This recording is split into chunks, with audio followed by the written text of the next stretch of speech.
Olá pessoal, estamos aqui dando continuidade à nossa cobertura na 26ª Bienal do Livro e a gente vai continuar navegando por mais um programa nos temas mais interessantes que a gente encontrou em todos esses stands aqui, que resumem, né? Não resumem, né? Porque é impossível você resumir em um lugar só toda a cultura literária do Brasil, quiçá do mundo, né? Mas vem com a gente que você vai acompanhar muito mais sobre a 26ª Bienal do Livro em São Paulo, então, como de costume, vem comigo.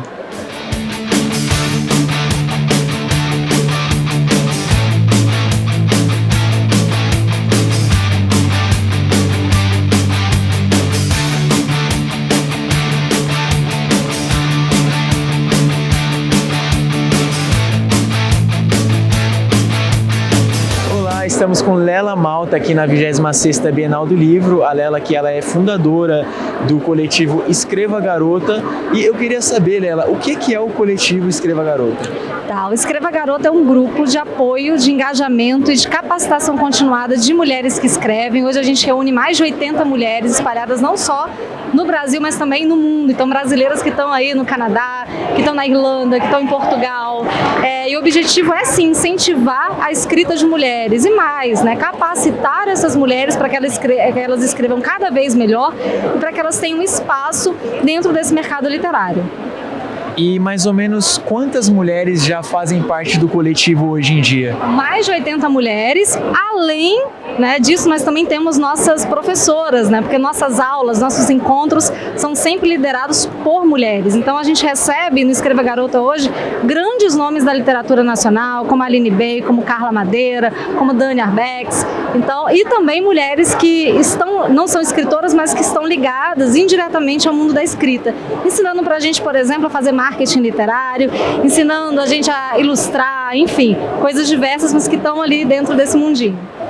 E pegando justamente esse recorte, né, que é tão importante de ter todo o coletivo feito por lideranças femininas, eu quero te perguntar também como que é a vida para autoras, sejam elas mulheres ou meninas, no mercado editorial, se elas são mais lidas ou menos lidas do que autores homens, né, por exemplo.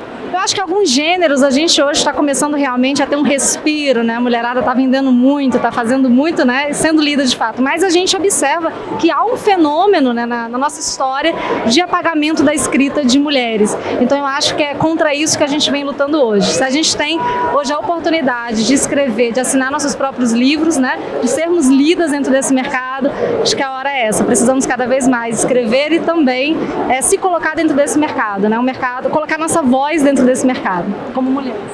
Perfeito. Essa foi a Lela. Você pode pesquisar também as redes sociais do coletivo Escreva Garota e conhecer muito mais do trabalho delas e das publicações delas. Muito obrigado.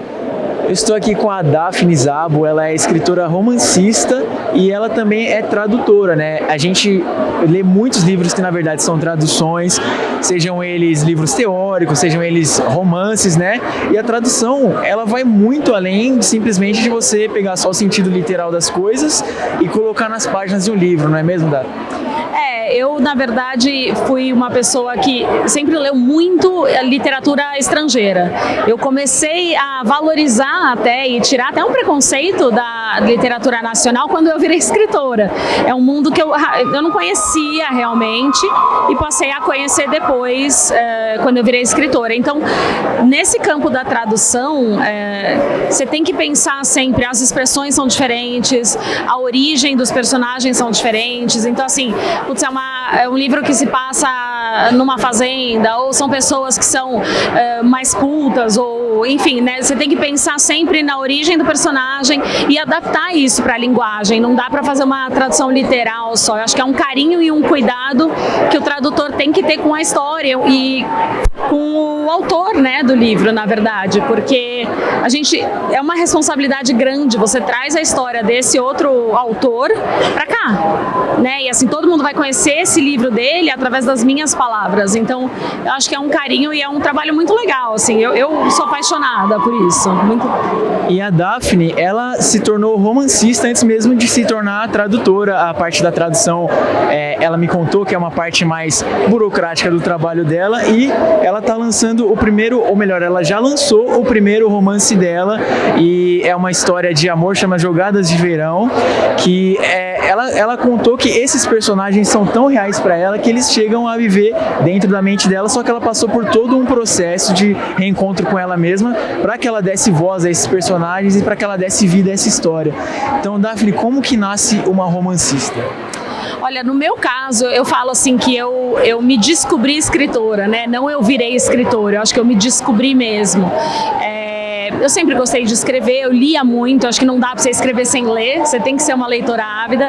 E eu fiz um processo de coaching, porque depois de ter minhas 2 filhas, eu tenho 2 meninas, estava um pouco perdida, sou advogada de formação, tenho pós-graduação e tal, mas eu não trabalhava com isso, não exercia e eu estava bem perdida. E aí no fim desse coaching, a gente conversou muito sobre esse mundo da fantasia que era muito presente na minha vida. Eu gostava muito de seriados, de filmes, de livros mesmo, muitos estrangeiros, como eu disse, né, antes, e de verdade começaram a surgir histórias na minha cabeça que eu acho que eu destravei ou eu liberei esse espaço assim, da criatividade que eu nunca achei que eu tivesse, assim. Então, quando criaram as personagens é muito doido, porque realmente parece que você conheceu 2 pessoas, ou 3, ou enfim, quantos personagens for, e que elas começam a conversar com você. É essa sensação que dá, porque são pessoas que existem mesmo na sua cabeça, assim. E como é que o coletivo Escreva Garota tem te ajudado para que você siga levando adiante seu trabalho? Eu sou meio apaixonada, assim, então talvez vai ficar puxando sardinha, né? Mas assim, quando eu conheci a Lelo, Escreva Garota não existia ainda nesse formato, mas na verdade virou minha rede de apoio. É muito mais do que um grupo de escrita, de autoras nacionais que escrevem. Eles têm um papel muito mais importante na minha vida do que isso. A Lela foi minha mentora, então esse trabalho, obviamente, foi o que viabilizou meu livro, e ela faz esse trabalho também dentro do Escreva Garota. Mas a gente tem uma rede de engajamento, todo mundo divulga o trabalho de todo mundo e essa rede vai expandindo cada vez mais. Nós temos 5, 6, às vezes 8 aulas por mês relacionadas à escrita, a marketing, à imagem, à divulgação, a mídias sociais.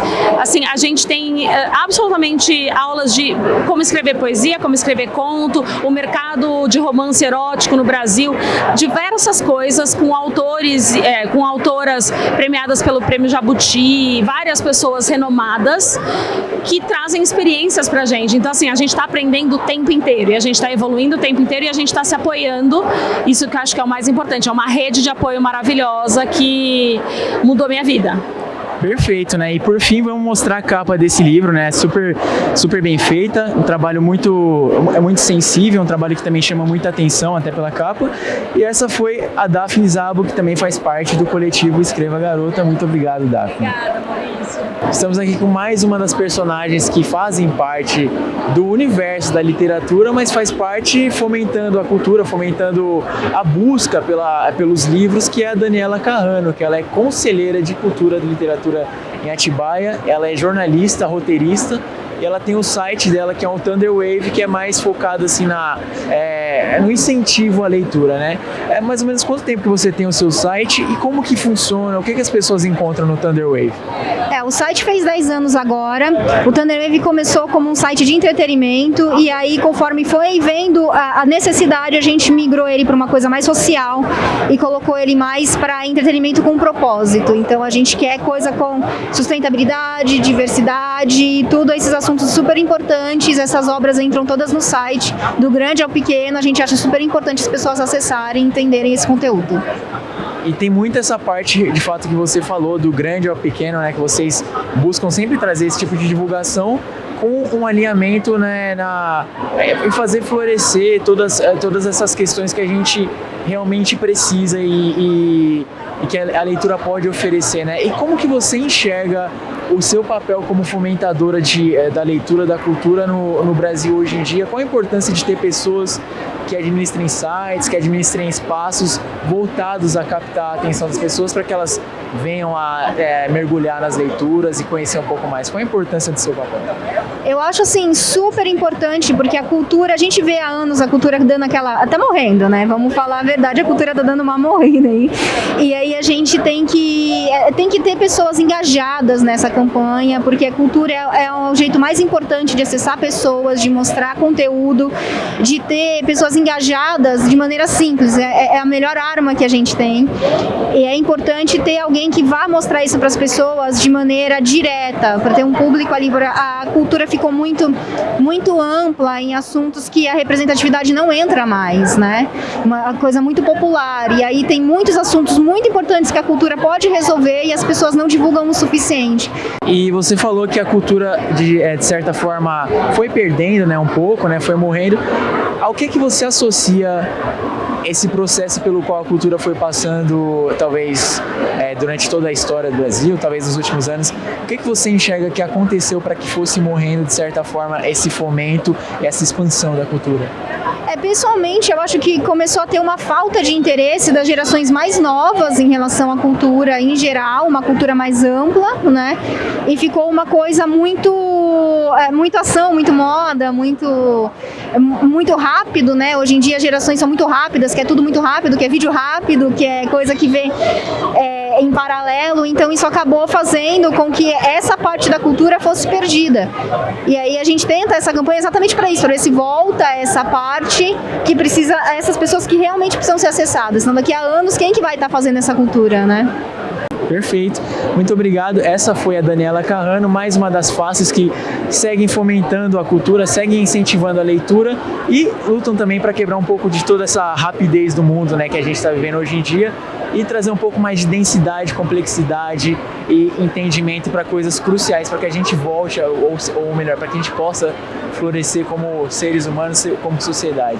Estamos aqui no stand da Federação das Associações Muçulmanas, né, e da editora Conheça o Islã, com o Sheikh Rosni, e tem muitas coisas, muita curiosidade que nós temos sobre a religião do Islã, que as pessoas podem encontrar, né, um pouco mais da filosofia, um pouco mais da cosmologia do Islã, através dos livros. Mais ou menos que conteúdo que as pessoas encontrarão nas obras da editora Conheça o Islã?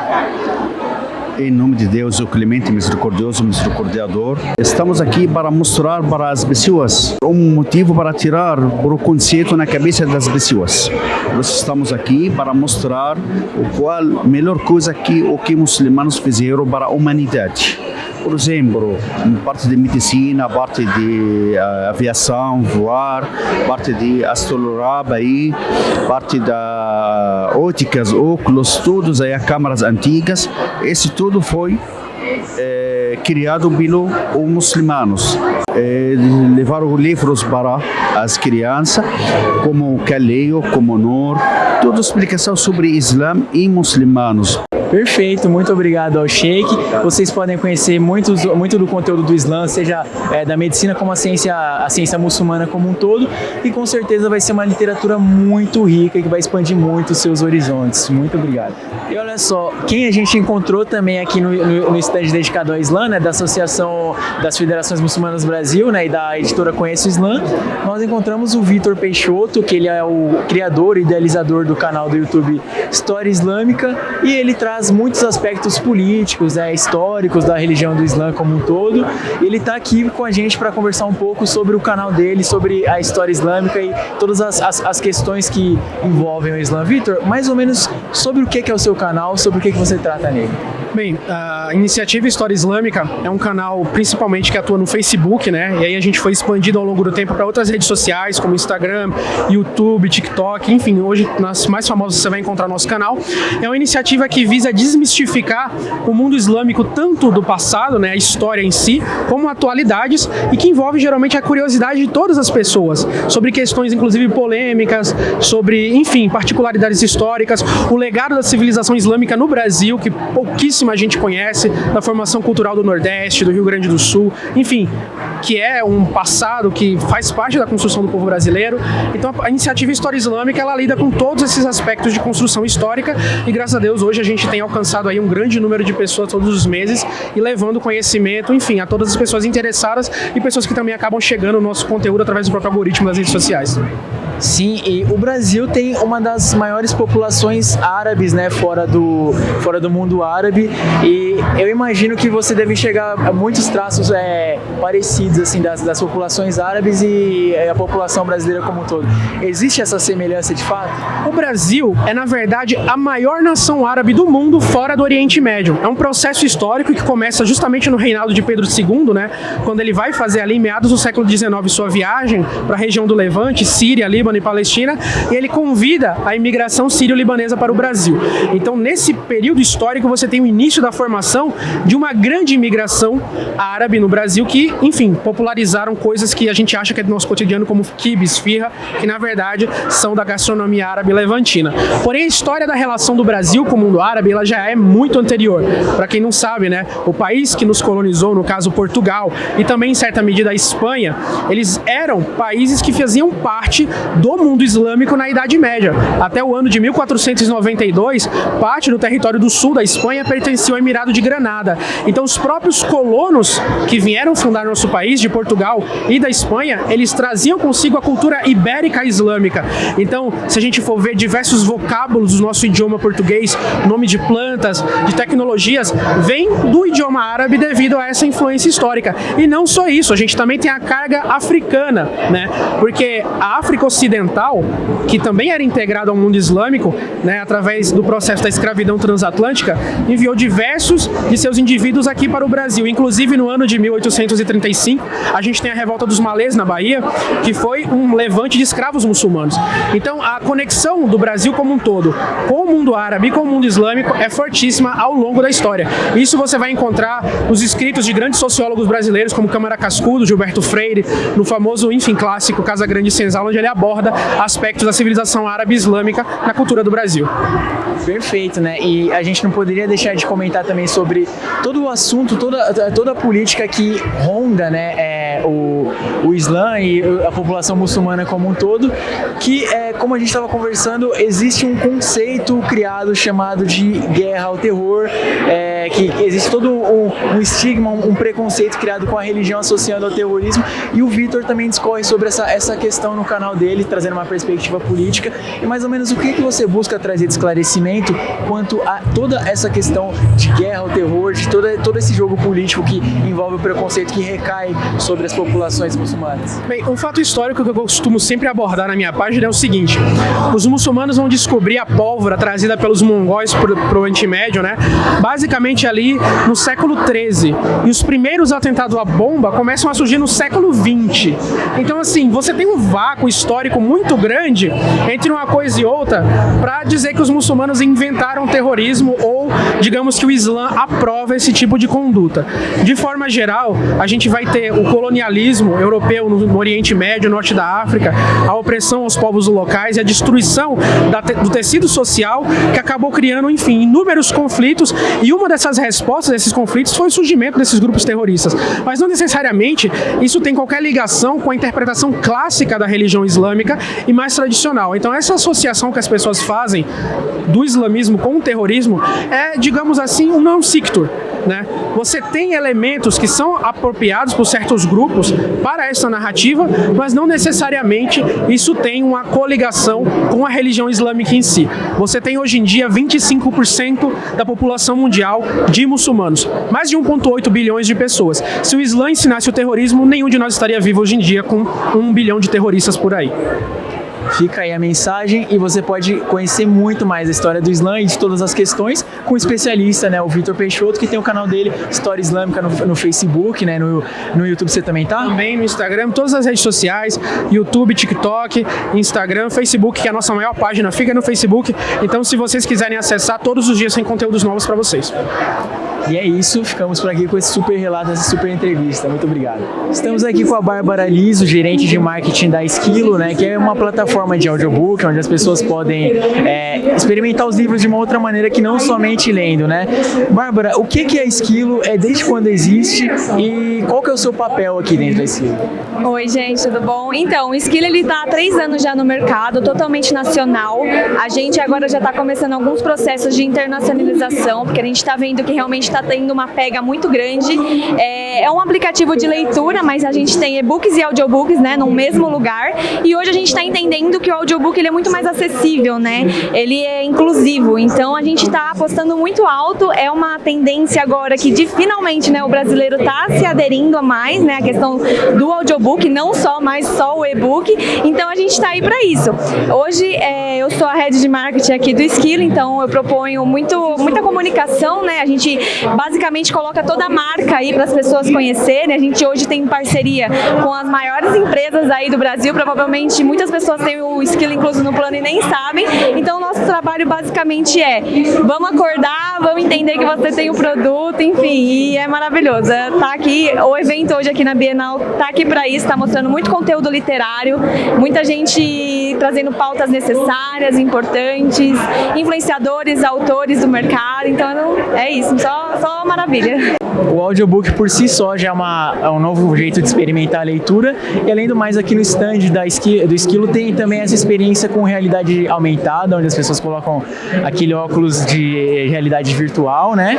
E é possível que as pessoas também façam isso da casa delas, pelo próprio aplicativo, pela própria plataforma, usando o seu próprio acessório de casa para ter esse tipo de experiência também.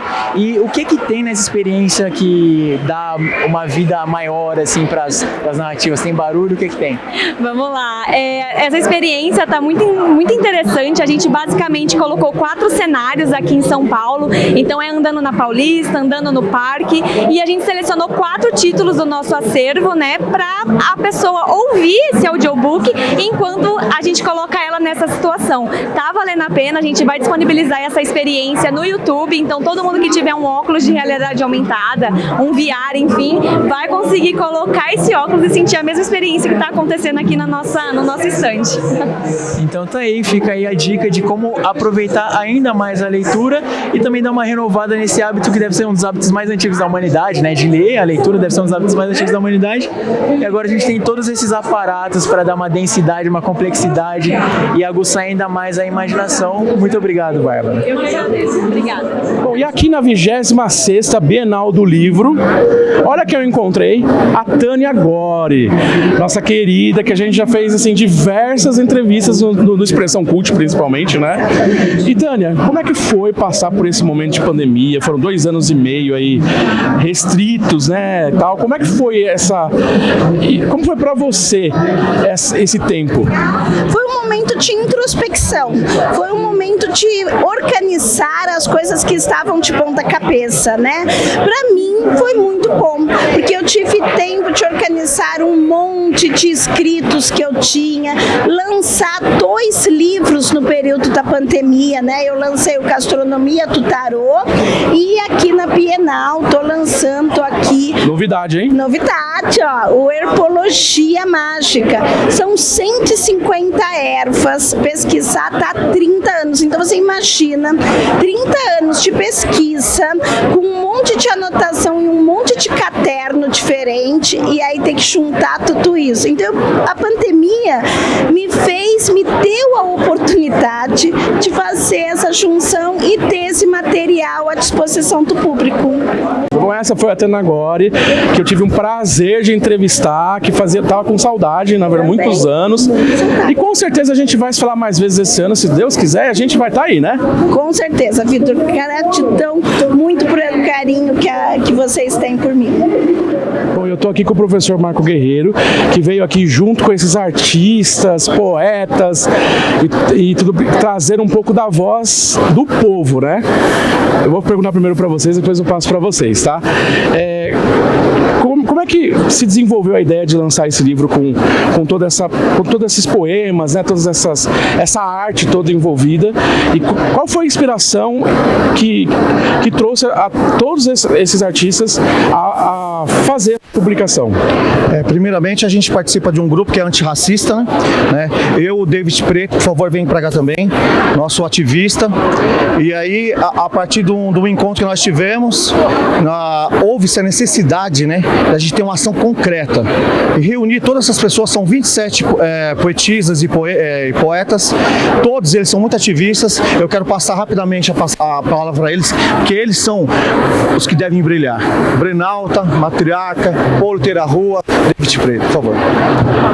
Então eu queria que vocês passassem uma mensagem para o pessoal de casa que não pôde estar na Bienal, mas a importância da voz de vocês na nossa literatura, no nosso país, no momento que nós estamos passando. A arte é uma ferramenta de transformação, né? Ela eterniza o que a gente vive no cotidiano, e neste livro vocês vão encontrar um pouco do que a gente faz nas praças públicas, dentro dos slams, dentro das batalhas de MCs, e através desse livro a gente consegue expandir ainda mais o nosso trabalho em forma de palavra, que é o que a gente sabe fazer, de verdade. Como o Brenalta falou, é isso, né? A gente trazendo também o nosso trabalho para um espaço como esse é importante por questão da representatividade que isso traz pra gente. A gente que já está acostumado com rua, com praça, com voz, e gritar, é muito significativo estar aqui. Como a gente costuma dizer, a nossa causa é para que os livros cheguem antes das armas, né? Já dizia B-Boy Banks. Então a gente está aqui para fazer isso acontecer e, se Deus quiser, seguiremos aí por muitos e muitos anos.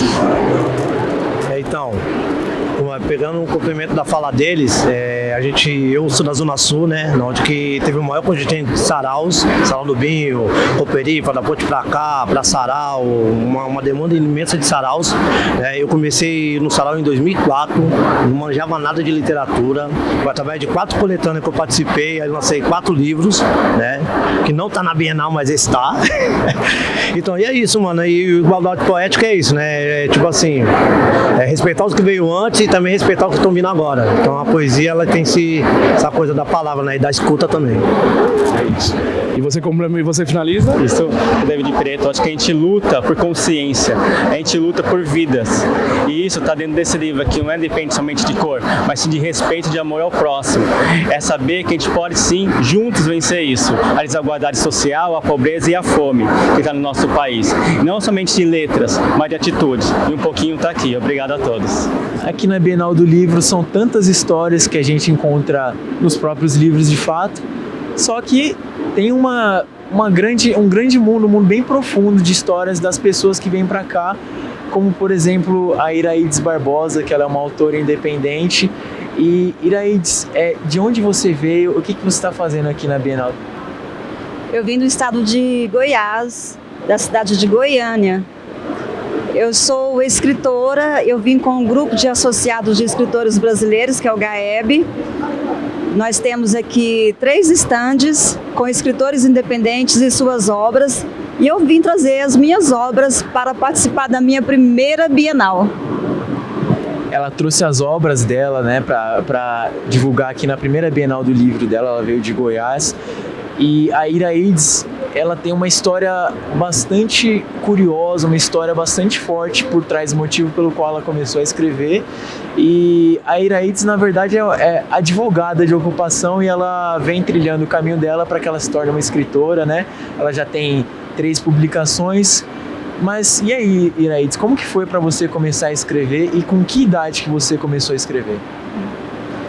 Bom, no exercício da profissão de advogada, eu já escrevia muito, mas claro, textos técnicos, mas eu já optei por essa profissão justamente pela paixão, pela escrita. Eu sempre gostei muito de redação desde o banco escolar. E aos 54 anos de idade, eu precisei repensar a minha vida e buscar encontrar um desafio novo, uma razão a mais para eu perseguir a esperança de dias melhores. E com a necessidade de buscar esse novo caminho, eu entendi que tinha chegado a hora de assumir a escritora que eu sempre pensei em ser, mas que eu tinha ainda uma certa insegurança e deixava sempre para depois. E para você assumir essa escritora que você sempre quis ser, você passou por um processo assim bastante um pouco angustiante, né, de problemas de saúde, e a escrita, ela meio que te ajudou um pouco a sair um pouco do sentimento de agonia que eu imagino que você estava, né? Conta um pouco pra gente como que foi todo esse processo que te trouxe de fato a escrever esses seus 3 livros que você publicou desde então.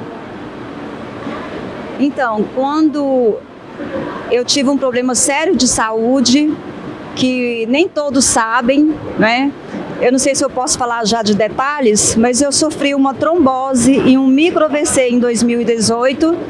E quando o médico me falou da gravidade e quando eu entendi que algo ainda mais grave poderia ocorrer a qualquer momento, eu passei a ter muita pressa. Todo o meu corpo, toda a minha mente pedia urgência na realização de alguns sonhos, na realização de alguns projetos que eu não tinha deixado para trás.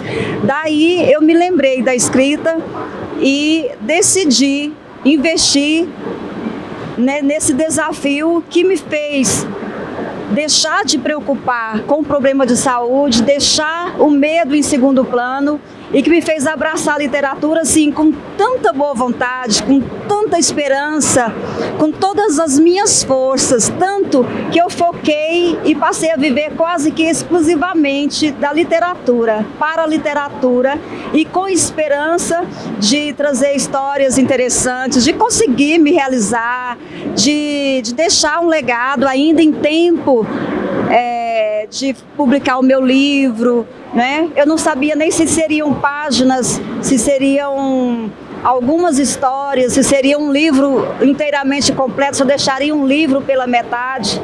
Tanto que eu escrevi um texto agora, justamente quando eu estava a caminho da Bienal, porque eu me senti emocionada por ter chegado à fase das publicações. Eu publiquei o primeiro livro, o segundo livro, o terceiro livro, e estou na minha primeira Bienal. Eu estou até emocionada, mas estou na minha primeira Bienal e agora, para minha surpresa e como um presente mesmo de Deus, por eu ter encontrado muito mais esperança, muito mais alegrias, muito mais palavras positivas do que o contrário, né, negativas. Antes de vir para a Bienal, eu tive a certeza e os exames médicos comprovaram. Eu não tenho mais problema de saúde, não tenho mais o risco de sofrer um AVC completo, né? Houve reabsorção completa. Então, eu estou na Bienal comemorando as publicações dos meus livros, o romance 4 Razões para Sobreviver, O Barquinho de Papel, A Garota da Latinha Mágica, e estou comemorando principalmente a minha vida, essa vida que eu tenho dedicado à literatura. Hoje eu sou muito feliz, eu sou muito grata por ter me tornado escritora, porque a escrita me salvou. Perfeito. Essa foi a história da Iraides Barbosa, uma autora independente, mais uma das milhares de histórias que estão aqui na 26ª Bienal do Livro e mais uma prova de que no coração dos livros existem muito mais coisa do que somente as páginas podem contar. E ficamos por aqui com esse relato que não poderia encerrar de forma melhor a nossa Bienal. Muito obrigado, Iraides. Eu que agradeço. Me acompanhe nas redes sociais, meu Instagram, @escritora Iraides Barbosa, para conferir as minhas obras, os meus projetos e testemunharem a minha paixão pela literatura. Obrigada. E a gente vai se despedindo desse Expressão Cult especial na 26ª edição da Bienal do Livro. Eu espero que você tenha gostado de acompanhar com a gente todos esses temas que a gente trouxe, desde como os coletivos femininos vêm incentivando para que as mulheres entrem no mundo da escrita e publiquem mais livros e tragam os recortes de vivência delas, e também como a leitura pode expandir os horizontes e desmistificar questões religiosas, cosmológicas, todo tipo de questão que a gente precisa ampliar nossos horizontes, né? Eu vou ficando por aqui e eu agradeço muito por você ter nos acompanhado nessa Expressão Cult. Um abraço.